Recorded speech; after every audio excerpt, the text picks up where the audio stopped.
નમસ્કાર મિત્રો, શું તમે મ્યુચ્યુઅલ ફંડમાં રોકાણ કરવા માંગો છો પણ તમને સમજાતું નથી કે કયો મ્યુચ્યુઅલ ફંડ પસંદ કરવું? તો ચિંતા ના કરો. આ વિડીયોમાં હું તમને જણાવીશ માત્ર 4 સરળ સ્ટેપ જેને ફોલો કરીને તમે તમારા માટે બેસ્ટ મ્યુચ્યુઅલ ફંડ પસંદ કરી શકો. સૌપ્રથમ અને સૌથી મહત્વપૂર્ણ વાત, તમારો ગોલ શું છે? તમારે પૈસા શા માટે રોકાણ કરવા છે? બાળકોની શિક્ષણ માટે, રિટાયરમેન્ટ માટે, ઘર કે કાર ખરીદવા માટે, કે લાંબા સમય માટે વેલ્થ બનાવવા માટે?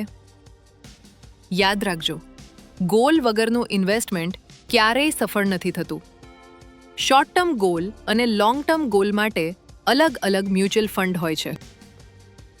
હવે બીજી મહત્વની બાબત, તમારું રિસ્ક લેવાનું ક્ષમતા.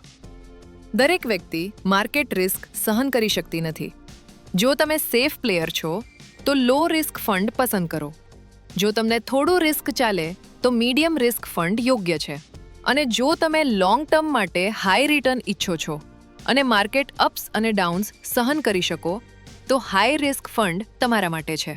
રિસ્ક સમજ્યા વગર રોકાણ કરશો તો માર્કેટ ડાઉન થાય ત્યારે ગભરાઈ જશો. ઘણા લોકો એક મોટી ભૂલ કરે છે, માત્ર ગયા વર્ષનું રિટર્ન જોઈને ફંડ પસંદ કરે છે. એવું ન કરશો. હંમેશા તપાસો પાછલા 5 વર્ષ અને 10 વર્ષનું પરફોર્મન્સ. ફંડ કોન્સિસ્ટન્ટ રિટર્ન આપે છે કે નહીં અને માર્કેટ બેન્ચમાર્ક કરતાં સારું પરફોર્મ કરે છે કે નહીં. જે ફંડ લાંબા સમય સુધી સ્થિર રીતે સારું ચાલ્યું હોય એ ફંડ વધુ વિશ્વસનીય હોય છે. હવે ચોથી અને છેલ્લી સ્ટેપ, એક્સપેન્સ રેશિયો એટલે ફંડ મેનેજ કરવા માટે લાગતો ખર્ચ. એક્સપેન્સ રેશિયો જેટલો ઓછો તેટલો તમારો નફો વધારે. સાથે સાથે ફંડ મેનેજરનો અનુભવ પણ ખૂબ મહત્વનો છે.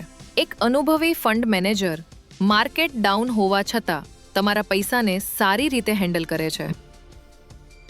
તો મિત્રો, આ 4 સ્ટેપ ફોલો કરીને તમે તમારા માટે બેસ્ટ મ્યુચ્યુઅલ ફંડ સરળતાથી પસંદ કરી શકો છો.